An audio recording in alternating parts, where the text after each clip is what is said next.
বিসমিল্লাহির রহমানির রহিম। প্রিয় শিক্ষার্থীরা, তোমরা কেমন আছো? আশা করছি তোমরা ভালো আছো। তোমাদের একাদশ শ্রেণী কার্যক্রমে তোমাদের স্বাগত জানাচ্ছি। আমি হুসনিয়া রাহেনা, প্রভাষক, Narayanganj high school and college. তো তোমরা হয়তো আজকে এভাবে হয়তো ক্লাস করতে না, তোমরা তোমাদের ক্যাম্পাসে এসে হয়তো প্রথম দিনের ক্লাসটা এভাবেই করতে। কিন্তু আমাদের এখন বর্তমানে আমরা করোনা পরিস্থিতির কারণে আমরা বাসায় বসে আমাদের ক্লাস দিতে হচ্ছে। তো তোমাদেরও বাসায় বসে ক্লাস করতে হচ্ছে, যার কারণে আমরা ক্যাম্পাসে আসতে পারছি না। তোমরা কি জানো তোমাদের ক্যাম্পাসটা কিন্তু একটা বিশাল ক্যাম্পাস। তোমরা এই ক্যাম্পাসের মাধ্যমে তোমরা এখানে ক্লাস করবে, তোমাদের বন্ধুদের সাথে আড্ডা দিবে, সব কিছুই করতে পারবে। কিন্তু এখন করোনা পরিস্থিতির কারণে তোমরা হয়তো ক্যাম্পাসে আসতে পারছো না। যখন পরিস্থিতি স্বাভাবিক হবে এবং সরকারি নির্দেশনা অনুযায়ী সকল শ্রেণী কার্যক্রম চালু হবে বা শিক্ষা প্রতিষ্ঠান খোলা হবে, তখন তোমরা অবশ্যই তোমাদের ক্যাম্পাসে এসে তোমরা তোমাদের ক্লাসগুলো করতে পারবে। তো যাই হোক, এখন যেহেতু বাসায় বসে তোমাদের ক্লাসগুলো করতে হচ্ছে, তো তোমরা অবশ্যই ক্লাসগুলো করবে, মনোযোগ সহকারে দেখবে। কারণ এমনিতেই তোমরা অনেকটা পিছিয়ে পড়েছো। তো এই পিছিয়ে পড়া রোধ করার জন্য তোমাদের বাসায় বেশি বেশি করে পড়াশোনা করতে হবে। তো তোমাদের একাদশ, তোমরা এতদিন ক্লাস 1 থেকে দশম শ্রেণী পর্যন্ত পড়াশোনা করেছো, তখন একটা লেভেলে ছিলে। কিন্তু এখন একাদশ দ্বাদশে তোমরা দেখো এখন উত্তীর্ণ হয়েছো, এখানে তোমাদের আরেকটা লেভেলে তোমরা এসে পড়েছো। তো ওই লেভেল থেকে এই লেভেলে কিছুটা ব্যতিক্রম বা পরিবর্তন অবশ্যই আছে। তো সেই পরিবর্তন অনুযায়ী তোমরাও তোমাদের নিজেদের খাপ খাইয়ে নিবে, চলতে পারবে অবশ্যই, আশা করব। তো আমি তোমাদের সাবজেক্টগুলোর সাথে একটু আলোচনা করতে চাই। তোমরা যখন নবম দশম শ্রেণীতে পড়েছো, সেখানে কিছু সাবজেক্ট ছিল এবং একাদশ দ্বাদশে তোমাদের সাবজেক্ট রয়েছে। তো আমাদের সাবজেক্ট হচ্ছে 13টা, প্রথম পত্র দ্বিতীয় পত্র মিলে হচ্ছে 13টা সাবজেক্ট। তো আমরা নবম দশম শ্রেণীতে বাংলা ইংরেজি যেমন পড়াশোনা করেছি, এখানেও বাংলা প্রথম পত্র দ্বিতীয় পত্র রয়েছে, ইংরেজির ক্ষেত্রেও প্রথম পত্র দ্বিতীয় পত্র রয়েছে। তেমনি তোমরা নবম দশম শ্রেণীতে হিসাব বিজ্ঞান পড়েছো, তো হিসাব বিজ্ঞানও তোমাদের প্রথম পত্র দ্বিতীয় পত্র রয়েছে। এছাড়াও তাহলে আমরা পেলাম বাংলা 2টা, ইংরেজি 2টা, হিসাব বিজ্ঞান 2টা। তোমরা আইসিটি পড়েছো, আইসিটিও আছে, এবং তোমরা ফিন্যান্স ব্যাংকিং ও বিমা এটাও পড়েছো, সেটাও 2টা পত্র রয়েছে, ফিন্যান্স ব্যাংকিং ও বিমা। এরপর আমরা আসি আমাদের কোনো একটা নবম দশম শ্রেণীতে সাবজেক্ট ছিল ব্যবসা উদ্যোগ বা সংগঠন, সেটাও এখনো আছে, ব্যবসা সংগঠন ও ব্যবস্থাপনা, সেটাও 2টা পত্র। আর তোমাদের অপশনাল হিসেবে একটা সাবজেক্ট আছে, সেটা হচ্ছে উৎপাদন ব্যবস্থাপনা ও বিপণন, যেটার সাথে তোমরা আগে পূর্ব পরিচিত নও। কিন্তু তারপরেও তোমরা যখন এই বিষয়টা পড়বে, তখন অবশ্যই দেখবে যে এর সাথে তোমরা অনেকটাই পরিচিত, কারণ এর ভিতরের যে বিষয়গুলো আলোচনা করা হয়েছে, সেটা তোমরা অবশ্যই কিছুটা সম্পর্কে জানো এবং অবহিত আছো। তো আমি তোমাদের যে বিষয়টা নিয়ে আলোচনা করাবো, আমি হচ্ছি উৎপাদন ব্যবস্থাপনা ও বিপণন প্রথম ও দ্বিতীয় পত্র তোমাদের পড়াবো।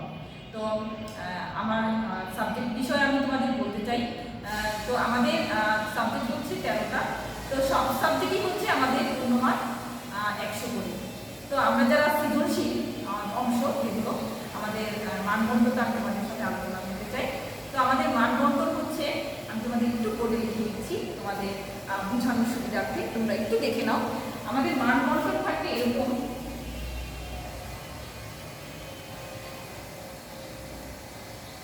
আমাদের মানবন্ধনটা হবে এরকম। সৃজনশীল অংশ হচ্ছে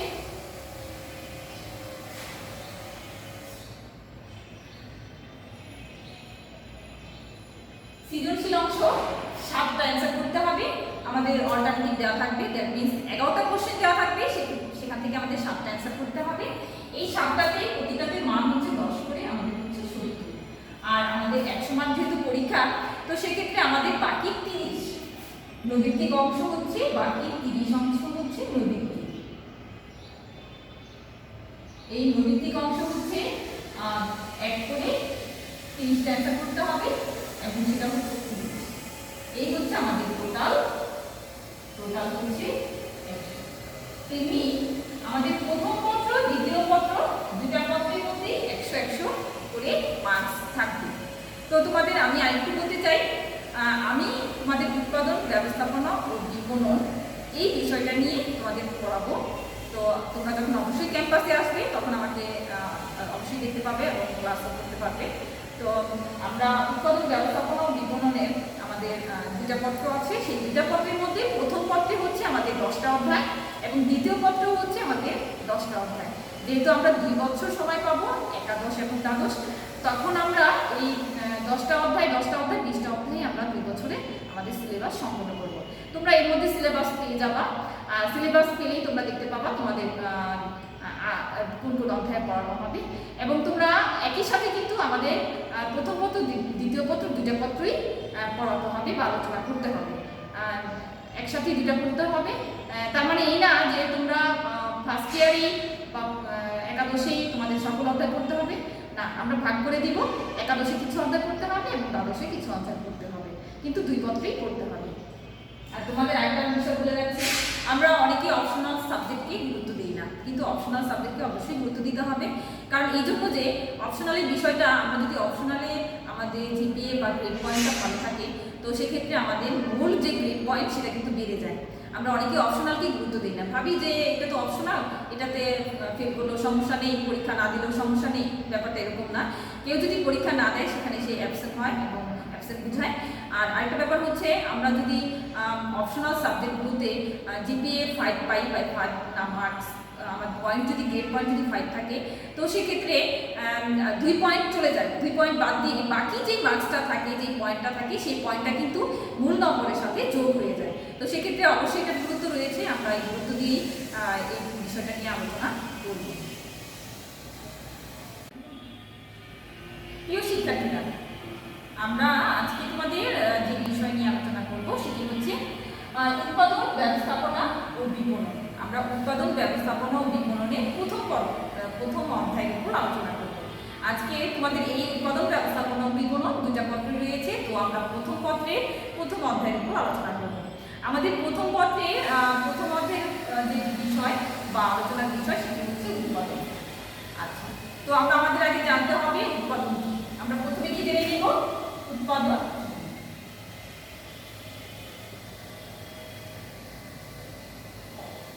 আমরা উৎপাদন জিনিসটা কি সেটা আমাদের আগে জানতে হবে।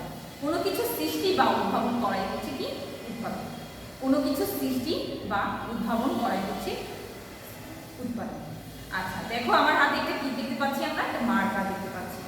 এই মার্কারটা কি এই মার্কার অবস্থায় আমি পেয়েছি? না, এটা একসময় ম্যাটেরিয়ালস ছিল, কাঁচামাল ছিল, রো ম্যাটেরিয়ালস ছিল। তারপর সেটাকে বিভিন্ন প্রক্রিয়াকরণের মাধ্যমে বা রূপান্তর করে এটাকে মার্কারের উপযোগী করেছে এবং আমি এটা দিয়ে এখন তোমাদের ব্যবহার করতে পারছি। এটাই হচ্ছে উৎপাদন।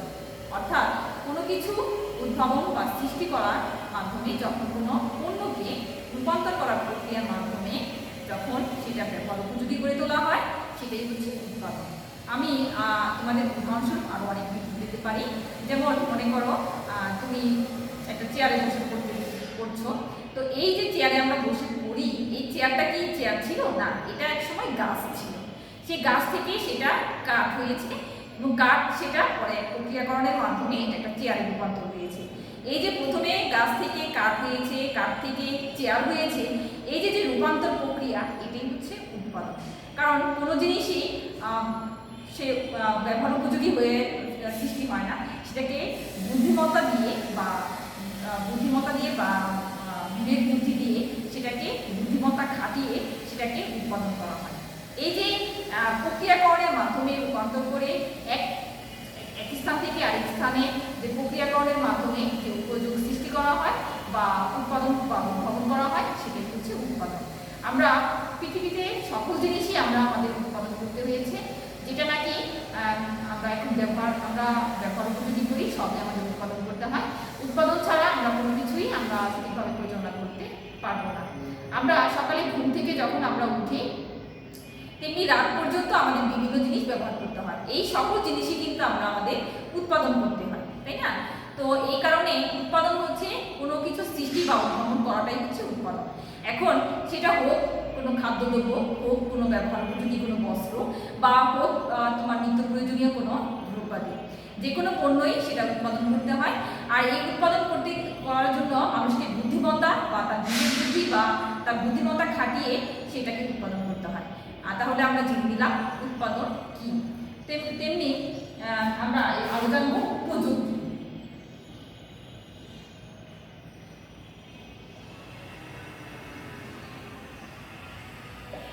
আমরা আরো জানবো উপযোগ কি।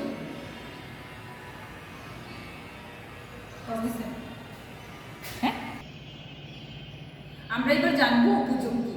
মানুষের অভাব পূরণের সামর্থ্য, এই সকল উপাদানটাই হচ্ছে উপযোগ। মানুষের অভাব পূরণ করতে পারে এমন সব উপাদানই হচ্ছে কি উপযোগ। যেমন মনে করো আমরা চাল থেকে চাল রান্না করে, বাজার থেকে চাল কিনে চাল রান্না করে ভাত খাচ্ছি, এটা আমাদের অভাব পূরণ হচ্ছে। এই অভাব পূরণটাই হচ্ছে কি উপযোগ, যা মানুষের মানে চাহিদা পূরণ করে এবং অভাব পূরণের সামর্থ্য, এরকম সকল উপাদানই হচ্ছে উপযোগ। যেমন মনে করো মায়ের কোলে সন্তান বসে আছে, এবং এটাও কিন্তু এক ধরনের উপযোগ, কারণ সন্তান তার সকল চাহিদা বা তার যে বসার চাহিদা সে মায়ের কাছ থেকে পূরণ করতে পারছে, এটাও এক ধরনের উপযোগ। তেমনি ডাক্তারের কাছ থেকে তুমি চিকিৎসা নিচ্ছ বা উকিলের কাছ থেকে সেবা পাচ্ছ, এটাও এক ধরনের উপযোগ, কারণ তুমি তোমার অভাব পূরণের ক্ষমতা সেখানে তোমার যে তারা বুদ্ধিমান বা তারা সামর্থ্য রাখে। তো সেক্ষেত্রে আমরা ডাক্তারের সেবা বা উকিলের সেবা বা নার্সের সেবা, এগুলো হচ্ছে এক ধরনের উপযোগ। তাহলে আমরা উপযোগ সম্পর্কে জানলাম যে যা মানুষের অভাব পূরণের সামর্থ্য এবং চাহিদা পূরণ করতে পারে বা অভাব পূরণের সামর্থ্য, সেটাই হচ্ছে উপযোগ। তো আমরা কোনো কিছু কিন্তু মানুষ সৃষ্টি বা ধ্বংস করতে পারে না, কেবল আকৃতি পরিবর্তন করতে পারে, শুধুমাত্র আকৃতি পরিবর্তন করতে পারে। কারণ মানুষ মূলত একটা জিনিস থেকে আরেকটা জিনিসের আকার আকৃতি পরিবর্তন করেই সে উপযোগ সৃষ্টি করা হয় বা উৎপাদন করা হয়। তো আমরা উৎপাদনটা আমরা আসলে উপযোগের মাধ্যমেই, আমরা উপযোগের জন্যই আমরা কিন্তু উৎপাদন করে থাকি, কারণ আমাদের উপযোগটা হচ্ছে আমরা আমাদের অভাব পূরণের সামর্থ্য এবং সকল উপাদানটাই হচ্ছে উপযোগ। তো আমরা উপযোগটা কেন করি, আমাদের উৎপাদনটা কেন করি, আমাদের উপযোগের জন্য। দেখো কৃষক যদি ধান চাষ না করতো তাহলে কি আমরা ভাত খেতে পেতাম? তাহলে আমরা ভাত খেতে পেতাম না। তো এই যে আমাদের উপযোগটার কারণেই কিন্তু আমরা উপযোগের কারণেই কিন্তু আমরা উৎপাদন করতে পারছি। এখন আমরা এবার জানবো আমরা উপযোগের প্রকারগুলো। আমরা এবার জানবো কি উপযোগের প্রকারগুলো।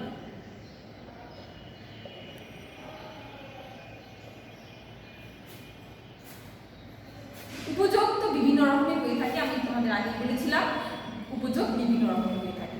তো এই উপযোগগুলো কি সে সম্পর্কে আমি তোমাদের একটু আলোচনা করব। উপযোগগুলো আমি এখানে লিখে দিচ্ছি, তোমরা একটু চোখ বুলিয়ে নাও। আমরা এবার জানবো উপযোগের প্রকারভেদ। আমরা উপযোগের প্রকারভেদগুলো যদি আলোচনা করি, প্রথমে জেনে নেই আমাদের উপযোগের প্রকারভেদগুলো। প্রথম হচ্ছে রূপগত উপযোগ।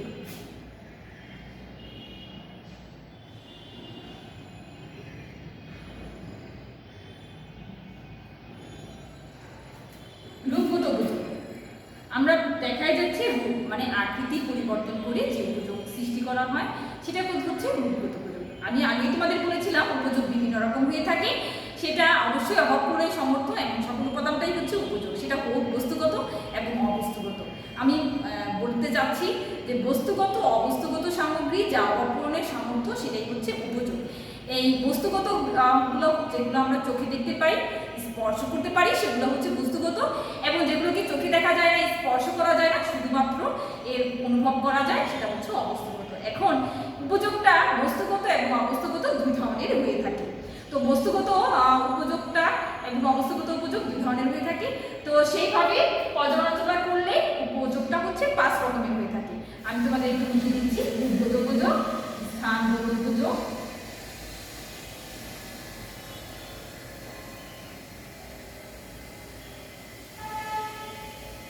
সময়গত উপযোগ,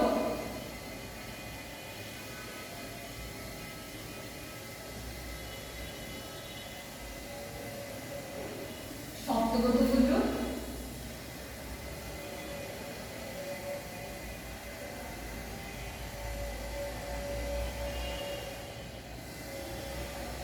এবং 5 নম্বর হচ্ছে সেবাগত।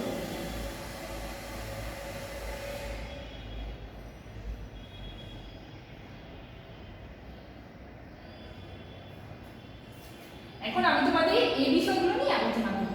রূপগত উপযোগ আসলে আকার আকৃতির পরিবর্তন করে যে উপযোগ সৃষ্টি করা হয়, সেটাই হচ্ছে রূপগত উপযোগ। যেমন মনে করো আমি তোমাদের আগে উদাহরণ দিয়েছিলাম চেয়ার, টেবিল, খাট, পালঙ্ক, এগুলো যেগুলাই বলি আমরা, এগুলো হচ্ছে একসময় গাছ ছিল, গাছ থেকে কাঠ হয়েছে এবং সেখান থেকে আসবাবপত্র হয়েছে, এগুলো হচ্ছে রূপগত গুজব। তেমনি ধান থেকে চাল, চাল হয়েছে, চাল থেকে আমরা ভাত রান্না করছি, এগুলো হচ্ছে রূপগত গুজব। আমার হাতে মার্কার এবং এই যে বোর্ড, হোয়াইট বোর্ড, আমি এই যে ড্রেসটা পরে আছি, এটাও একসময় গাছের তুলা ছিল, তুলা থেকে সুতা হয়েছে এবং সুতা থেকে কাপড় হয়েছে। এই যে যে আকার আকৃতি পরিবর্তন করে যে উপযোগ সৃষ্টি করা হচ্ছে সেটা হচ্ছে রূপগত গুজব। আমি উদাহরণস্বরূপ আরও বলতে পারি যে বিভিন্ন আমরা পারিপার্শ্বিক চারপাশে যেই আমরা বিভিন্ন পণ্য ব্যবহার করছি, সেগুলোও বিভিন্ন আকৃতি পরিবর্তন করে উপযোগ সৃষ্টি হয়, আমাদের অভাব অনুযায়ী এবং চাহিদা পূরণ করে, সেটাই হচ্ছে রূপগত গুজব। এই পর্যায়ে আমরা জানবো স্থানগত গুজব। আসলে এই স্থানগত গুজব হচ্ছে এক স্থানের পণ্য অন্য স্থানে নিয়ে যাওয়ার ফলে যে উপযোগ সৃষ্টি হয় সেটা হচ্ছে স্থানগত গুজব। আমরা বলতে পারি আমরা হয়তো এখানে অবস্থান করছি, কিন্তু আমরা এক জায়গায় অবস্থান করি, অন্য জায়গায় পণ্য সহজে পেয়ে থাকি। কারণ বাংলাদেশ একটা অনুন্নয়নশীল দেশ, এখানে সব জায়গায় একই ধরনের পণ্য উৎপাদিত হয় না বা ফসল উৎপাদিত হয় না, বিভিন্ন অঞ্চল ভেদে বিভিন্ন জায়গায় বিভিন্ন ফসল উৎপাদিত হয়। তেমনি দেখা যায় রাজশাহীতে আম ভালো হয়, তারপরে বগুড়ার ধান ভালো হয়, তেমনি বিভিন্ন জায়গায় বিভিন্ন, সিলেটের চা ভালো হয়, বরিশালে বিভিন্ন ফল ভালো হয়। তো এই যে যে অঞ্চল ভেদে বিভিন্ন জায়গায় বিভিন্ন জিনিস ভালো হয়, এটা হচ্ছে অঞ্চল ভেদে হয়ে থাকে। তো এই যে এক জায়গার পণ্য আমরা যে আরেক জায়গায় নিয়ে এসে আমাদের অভাব পূরণ করি বা চাহিদা পূরণ করি, সেটাই হচ্ছে স্থানগত গুজব। তেমনি আমরা উদাহরণস্বরূপ বলতে পারি স্থানগত গুজবটা মূলত পরিবহনের মাধ্যমে হয়ে থাকে, কারণ পরিবহন ছাড়া এই স্থানগত গুজব হওয়া সম্ভব নয়। কারণ পরিবহনের মাধ্যমে এক স্থানের পণ্য অন্য স্থানে আনা হয় এবং সেই পণ্যগুলো ব্যবহার উপযোগী করে তোলা হয়। তেমনি আমরা যেমন দেখা যায় আমরা হয়তো নারায়ণগঞ্জে অবস্থান করেও আমরা রাজশাহীর আম পেয়ে থাকি, এটা হচ্ছে স্থানগত গুজব। তেমনি সময়গত গুজব হচ্ছে বিভিন্ন সময়ে এক সময়ের পণ্য অন্য সময়ে ব্যবহারের মাধ্যমে বা অভাব পূরণ বা উপযোগের মাধ্যমে যে উপযোগ সৃষ্টি হয় সেটা হচ্ছে সময়গত গুজব। যেমন একটা সময় ছিল যখন শীতকালের সবজি আমরা শীতকালেই পেতাম, কিন্তু এখন দেখা যায় আমরা সারা বছরই সেই সবজিগুলো আমরা পেয়ে থাকি। এই যে এক সময় পণ্য দেখা যায় আলু, সারা বছর কিন্তু আলু হয় না, বা সারা বছরই ধান হয় না, বা সারা বছরই সব কিছু পাওয়া যায় না বা হয় না। তো সেক্ষেত্রে আমরা দেখা যায় একটা সময় যে সময়টা আমাদের ঋতুভেদে ভালো হয়, তো ওই যে ভালো জিনিসটা সেটা আমরা পরবর্তীতে ব্যবহারের জন্য রেখে দিই। এই যে এক সময় পণ্য অন্য সময় ব্যবহারের ফলে আমাদের যে উপযোগ সৃষ্টি হয়েছে সেটা হচ্ছে সময়গত গুজব। যেমন মনে করো আমরা গ্রীষ্মকালে ধান ভালো হয়েছে, সেই ধানটা আমরা রেখে দিলাম, আমরা পরবর্তীতে ইউজ করলাম। এই যে যে এক সময়ের পণ্য আমরা অন্য সময় ব্যবহারের ফলে যে বাড়তি উপযোগ সৃষ্টি হয়েছে সেটা হচ্ছে সময়গত গুজব। আমরা বাংলাদেশে বাস করি, আমাদের বিভিন্ন ফসল আমরা বিভিন্ন পেয়ে থাকি, তো আমাদের এই সময়গত গুজবের মাধ্যমে আমরা এক সময়ের পণ্য অন্য সময় পেয়ে থাকি, যার কারণে আমরা এই সময়গত গুজবের সৃষ্টি হয়। আমরা 4 নম্বর দেখতে পাচ্ছি শর্তগত গুজব। শর্তগত গুজব হচ্ছে মালিকানা পরিবর্তনের ফলে যে উপযোগ সৃষ্টি হয় সেটা হচ্ছে শর্তগত গুজব। দ্যাট মিনস এখানে আমি উদাহরণ বলতে পারি ক্রেতা বিক্রেতা। এই দেখা যায় ক্রেতা পণ্য ক্রয় করে এবং বিক্রেতা পণ্য বিক্রয় করে, কিন্তু বিক্রেতা একসময় কিন্তু সেই ক্রেতা ছিল, সে হয়তো উৎপাদনকারীর কাছ থেকে তার পণ্যটা কিনে এনেছে, কিন্তু সে বিক্রেতা কিন্তু নিজের ভোগের উদ্দেশ্যে ক্রয় করে না, সে পরবর্তীতে বিক্রয়ের উদ্দেশ্যে সে পণ্যটা ক্রয় করে থাকে। এখন দেখা যাচ্ছে সে পরবর্তীতে বিক্রয়ের উদ্দেশ্যে যখন পণ্য ক্রয় করে তখন সে ক্রেতা ছিল, যখন সে আবার পরবর্তীতে বিক্রয় করে ক্রেতার নিকট, তখন সে কিন্তু বিক্রেতা হয়ে যায়। এই যে মালিকানা পরিবর্তন হয়ে যায়, যখন বিক্রেতার কাছে পণ্যটি ছিল সে তার কাছ থেকে তখন ছিল সে কিন্তু মালিক ছিল, যখন সে ক্রেতার নিকট বিক্রি করে দিল তখন কিন্তু মালিকানা পরিবর্তন হয়ে গেল, তখন কে মালিক হয়ে গেল, তখন মালিক হয়ে গেল ক্রেতা। এই যে বিক্রেতার কাছ থেকে ক্রেতা যে মালিকানা পরিবর্তন হলো সেটাই হচ্ছে শর্তগত গুজব। দ্যাট মিনস আমরা যখন কোনো চাল ডাল নিত্য প্রয়োজনীয় বাজার দ্রব্যাদি কিনি, আমরা কিন্তু প্রথমে মালিক থাকি না, আমরা আরেকটা মালিক দ্যাট মিনস বিক্রয়কর্মীর কাছ থেকে আমরা কিনে আনি। তখন এই বিক্রয়কর্মীর কাছ থেকে কিনে আমরা আমাদের ভোগের উদ্দেশ্যে ক্রয় করি বা বিক্রয়ের উদ্দেশ্যে যাই ক্রয় করি, সবাই কিন্তু নিজের ভোগের উদ্দেশ্যে ক্রয় করে না, পরবর্তীতে বিক্রয়ের উদ্দেশ্যেও ক্রয় করে। এই যে পরবর্তীতে বিক্রয়ের উদ্দেশ্যে যখন আমরা ক্রয় করি বা ভোগের উদ্দেশ্যে ক্রয় করি, তখন কিন্তু আমাদের মালিকানা অবশ্যই পরিবর্তন হয়ে যায়। একসময় সে মালিক ছিল, তখন আমি পরবর্তীতে আমি মালিক হয়ে গেলাম। এই যে মালিকানা পরিবর্তনের ফলে যে উপযোগ সৃষ্টি হয়েছে সেটা হচ্ছে সত্যগত উপযোগ। আমরা পঞ্চম যে বিষয়টি জানবো সেটা হচ্ছে সেবাগত উপযোগ। সেবাগত, আসলে সেবা প্রদানের মাধ্যমে যে উপযোগ সৃষ্টি হয় সেটা হচ্ছে সেবাগত উপযোগ। এই যে আমি তোমাদের সামনে তোমাদের পড়াগুলো তুলে দিচ্ছি, বুঝিয়ে দিচ্ছি, এই যে এটাও কিন্তু ওয়ান কাইন্ড অফ সেবাগত উপযোগ। আমিও তোমাদের সেবা প্রদানের মাধ্যমে উপযোগ সৃষ্টি করেছি। আর তেমনি ডাক্তারের সেবা, নার্সের সেবা, উকিলের সেবা, এদের সেবাও হচ্ছে সেবাগত উপযোগ। শুধু তাদেরকে না, একজন গায়ক গান গাইবে তাদের মুগ্ধ করবে, একজন চিত্রশিল্পী চিত্র আঁকবে, একজন সুরকার গান তৈরি করবে।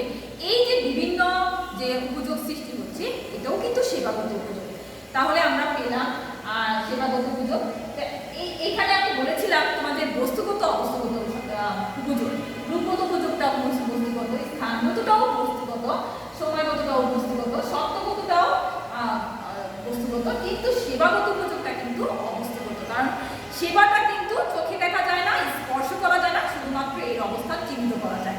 তাহলে আমরা জেনে নিলাম সেবাগত উপযোগগুলা কি। আশা করি তোমরা সবাই বুঝতে পেরেছ উপযোগের প্রকারভেদগুলো।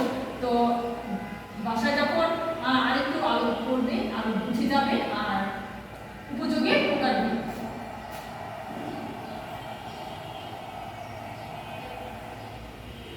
তো আমরা বুঝে নিলাম যে উপযোগের, আমি তোমাদের আবার একবার রিভিউ করতে চাচ্ছি।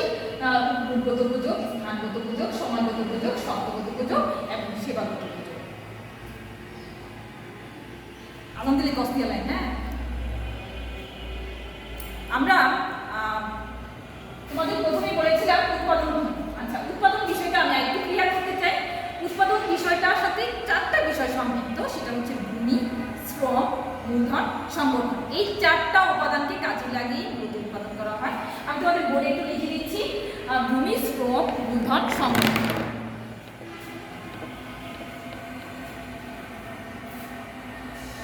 আমরা উৎপাদনের উপাদান হচ্ছে চারটি। উপাদান হচ্ছে কয়টি? চারটি। এক নম্বর হচ্ছে ভূমি, দুই নম্বর হচ্ছে শ্রম, তিন হচ্ছে মূলধন, চার হচ্ছে সংগঠন। মূলত উৎপাদনের এই চারটি বিষয় নিয়ে উৎপাদিত হয় কোনো পণ্য, যেমন ভূমি, শ্রম, মূলধন, সংগঠন। আমি এই ডাস্টারটা তৈরি করব, উদাহরণস্বরূপ বলতে চাচ্ছি। তো সেখানে আমি যখন একটা ডাস্টারটা তৈরি করব, তো আমাকে অবশ্যই এই ডাস্টারটা তৈরি করার জন্য একটি কারখানা লাগবে। আর এই কারখানাটা অবশ্যই একটা ভূমি লাগবে। ভূমি মানে দালান কোঠা, সেটা একটা লাগবে। তো এই বুঝাই যাচ্ছে আমি যে কোনো কিছুই উৎপাদন করি না কেন, আমাকে ভূমি অবশ্যই থাকতে হবে। তো আমি এই ডাস্টার যখন তৈরি করবো, আমাকে অবশ্যই একটা জায়গা থাকতে হবে যাতে আমি আমার মেশিনটা বসাতে পারি। তারপর হচ্ছে শ্রম, অবশ্যই শ্রম লাগবে, যাতে শ্রমিক লাগবে। শ্রমিক ছাড়া কি আমি এটা তৈরি করতে পারবো না। আমি যেহেতু এক পিস তৈরি করবো না, অনেকগুলা তৈরি করবো, অনেক উৎপাদন করবো, তো সেক্ষেত্রে আমাকে অনেক শ্রমিক সেখানে লাগবে। তো তিন নম্বর হচ্ছে মূলধন। আমি যে এই পণ্যটা উৎপাদন করতে চাচ্ছি, তো আমাকে অবশ্যই বিনিয়োগ করতে হবে। আমাকে কাঁচামাল কেনার জন্য আমাকে কি করতে হবে? বিনিয়োগ করতে হবে। তো সেক্ষেত্রে আমাকে অবশ্যই মূলধন লাগবে। এবং চার নম্বর হচ্ছে সংগঠন। এই সংগঠন বিষয়টা হচ্ছে এই তিনটা বিষয়ের সাথে সম্পৃক্ত। যখন আমার ভূমি, শ্রম, মূলধন এই তিনটা একসাথে চলে আসবে, তখন অবশ্যই একটা সংগঠনের মাধ্যমে, পরিকল্পনা বা নির্দেশনার মাধ্যমে আমি সংগঠন স্থাপন করব। মূলত উৎপাদনে এই চারটি উপাদান ব্যবহার করে উৎপাদন করা হয়। এই চারটি ছাড়া কোনো মতেই কোনো পণ্য উৎপাদন করা সম্ভব নয়। তাই এই চারটি উপাদানের ভিত্তিতে আমরা যখন কোনো পণ্য বা বস্তুগত অবস্থা সামগ্রীগুলো আমরা উৎপাদন করব বা কোনো পণ্যে রূপান্তর করব, সেটাই হচ্ছে কি উৎপাদন।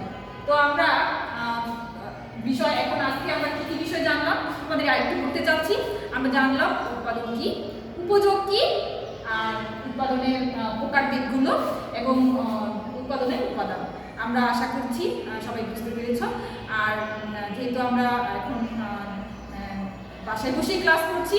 তো আমরা বেশি বেশি করে বাসায় পড়াশোনা করব এবং সবাই স্বাস্থ্যবিধি মেনে চলবো, যাতে আমরা সুস্বাস্থ্য আমাদের বজায় থাকে। আমরা স্বাস্থ্যসম্মত বিধি বা স্বাস্থ্যবিধি মেনে চলে সবাই ভালো থাকবো। এবং আমাদের প্রতিদিনের শপথ থাকবে আমরা প্রতিদিন একটি করে ভালো কাজ করব। আমরা প্রতিদিন একটি করে ভালো কাজ করব, সেটা নিজের জন্য বা ফ্যামিলির জন্য বা প্রতিবেশীর জন্য বা অন্যের জন্য। আমাদের প্রতিদিনের শপথ থাকবে আমরা প্রতিদিন একটি করে ভালো কাজ করব। আর আমাদের দ্বিতীয় শপথ থাকবে আমরা ভালো মানুষ হিসেবে গড়ে উঠব। আর একটি ভালো মানুষ হিসেবে যখন গড়ে উঠবো, তখন আমাদের দেশের জন্য একটা সুনাগরিক আমরা হতে পারবো। তো তোমরা যেহেতু এখনো সবাই ছোট আছো, আশা করি তোমরা সবাই ভালোভাবে পড়াশোনা করবে এবং ভালোভাবে ক্লাস করবে। তো সবাই ভালো থাকো, সুস্থ থাকো, নিরাপদে থাকো। আল্লাহ হাফেজ।